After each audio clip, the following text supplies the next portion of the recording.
copot lagi Pak, biar berkah. Viral di media sosial adanya aksi pencurian roadstud marka jalan atau mata kucing di Underpass Cawang, Kecamatan Makassar, Jakarta Timur, Selasa, 10 Februari 2026, dini hari. Mata kucing jalan adalah perangkat reflektif yang dipasang di permukaan jalan sebagai marka lalu lintas tambahan untuk membantu pengendara melihat arah dan batas jalur, terutama pada malam hari atau saat hujan dan kondisi minim cahaya. Dalam video viral, pelaku mengenakan sebo atau penutup wajah, baju dan celana panjang membawa martil dan pencongkel. Pelaku memukul martil dan alat pecongkel agar mata kucing itu terlepas. Ada sekitar 11 mata kucing yang hilang di lokasi kejadian.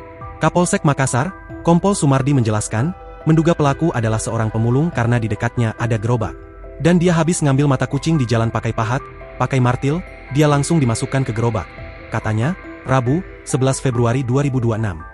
Ia mengaku, pihak kepolisian belum menerima laporan dari pemerintah kota Jakarta Timur atas kasus pencurian mata kucing di sana.